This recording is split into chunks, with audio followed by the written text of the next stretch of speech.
기자 수첩은 뭐 가지고 오셨어요? 키프로스 금융사태로 한 주가 떠들썩했는데 오늘 키프로스 얘기를 해보죠. 키프로스. 이 작은 섬 나라가 유럽을 들썩들썩하게 만든 한 주였습니다. 네. 어떤 분들은 키프로스 이 듣도 보도 못한 나라가 갑자기 어디서 튀어나왔어라고 하길래 저도 사실 깜짝 놀랐습니다. 야, 키프로스라고 하는 나라는 그렇게 간단한 나라가 아닌데 중요한 나라인데 다들 생소하다고 하니까 저도 놀랐는데 한번 얘기를 해보죠. 키프로스 섬인 나라인 거죠? 지중해 동쪽에 있는 섬 나라입니다. 예, 터키 바로 밑에 있는 거죠. 키프로스는 침략 전쟁을 하는 데는 대단히 요충지입니다. 지정학적으로. 예, 그래서 옛날부터 네로라 하는 강대국들은 여기를 죄다 거쳐갔습니다. 어디가 거쳐갔어요? 맨 처음에는 그리스가 들어와서 주저앉았고 예. 그다음에 이집트, 아시리아, 페르시아 쭉 거쳐갔죠. 로마 제국도 지배를 했습니다. 십자군 원정 때는 프랑스가 지배를 했고 예. 그다음에 베니스 공화국이 오스만 투르크 이슬람 민족을 대항하기 위해서 키프로스를 어떤 요충지 방어 기지로 삼았죠. 거기도 스쳐갔고. 지중해 방어 기지로 삼았는데 오스만 투르크한테 졌어요. 그러니까 그다음엔 당연히 이슬람계인 오스만 투르크족이 정복을 했죠. 이때 키프로스 북쪽 지역에 터키인들이 잔뜩 들어와서 이제 살게 된 거죠. 예. 그러다가 19세기 중반에 터키인들이 섬을 영국에 팔아치웁니다.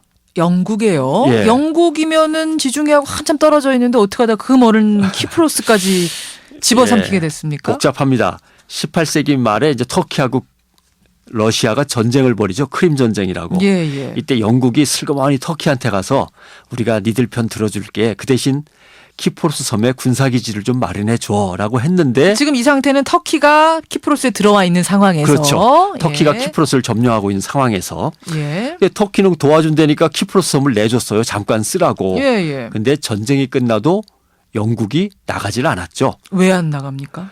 거기가 워낙 군사 좋아서. 요충지니까. 그래서 거기를 발판으로 아프리카를 점령하려는 게 영국의 욕심이었어요. 그래요. 그런데 터키는 기분 나쁘니까 독일하고 손을 잡았는데 1차 세계대전 때 독일이 지지 않았습니까? 그랬죠. 터키도 함께 쫄딱 망했죠. 어허. 그래서 영국이 키프로스를 갖다 집어삼키게 됩니다. 힘이 세진 영국이 그냥 그 기회에 그렇습니다. 집어삼켜버렸군요. 그러니까 키프로스 섬을 터키는 이거 영국으로부터 되찾을 수 있을까?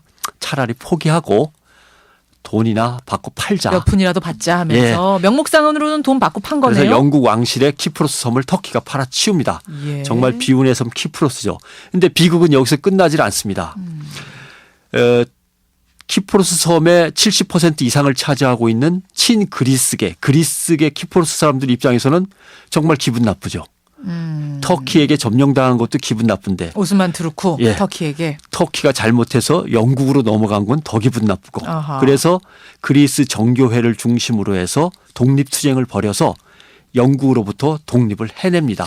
그러니까 잠깐만요. 그 그리스는 그리스 정교회라는 종교를 갖고 있고 터키는 이슬람이고 종교부터 또 다르네요. 종교 인정이 다 다르니까 싸움이 벌어질 수밖에 거기다 없는 또 거죠. 영국계가 들어와 있고. 그렇죠. 아이고, 복잡합니다. 근데 나중에는 영국과 그리스계는 떠납니다. 그리스는. 근데 예. 터키는 계속 북쪽에 남아 있죠. 그러니까 결국 남쪽 친그리스계의 키프로스와 북쪽 친터키계의 키프로스가 내전을 벌이게 됩니다. 그러니까 또 여기서 터키군이 개입도 하게 되고 그래서 서로 간에 말씀하신 대로 종교도 다르고 인종도 다르니까 얼마나 치열하게 싸웠겠습니까? 예. 씨를 말려야 된다는 그런 각오로 침략, 약탈, 강간을 일삼으면서 전쟁이 벌어져서 참혹한 전쟁이었습니다. 이게 이제 근대의 이야기인 근대의 거죠. 이야기입니다. 지금도 3분의 1 정도 되는 북쪽 키프로스에는 터키군 3만 명이 들어와 있습니다. 인구는 20만인데 3만 명이 터키군이 들어와 있는 정도니까 그쪽은 지금 터키가 자기네 영토라고 아예 생각을 하고 있고. 그러니까 국제적으로는 뭐 키프로스라는 곳이지만 예. 터키는 자기네 나라라고 생각하면서. 그렇습니다. 그런데 남쪽에 있는 키프로스는 그리스가 나름대로 신사적으로 물러나면서 친그리스계 독립된 키프로스가 생겨나죠. 그래서 이거는 국제적으로 공인된 독립국입니다. 그렇군요. 상황이 이렇게 해서 복잡하죠. 그럼 미국은 어떨까? 미국은 맨 처음에 그리스가 좌파 정권이었어요. 예, 사회주의 예. 좌파 정권이니까 당연히 터키 편을 들었습니다. 예, 북쪽 편을. 근데 터키 편을 들 필요가 또 있었어요. 왜냐하면 터키는 소련하고 국경을 맞대고 있거든요. 그러니까 미국에서는 소련을 견제하려면 북쪽에 있는 터키계 키프로스 편을 들 수밖에 없습니다. 예, 예. 그러다 나중에 그리스 정권이 좌파에서 다시 우파로 바뀝니다. 아하. 그러니까 미국과 유럽은 또 그리스 쪽으로 슬슬 다가갑니다. 남키프로스 쪽으로. 예.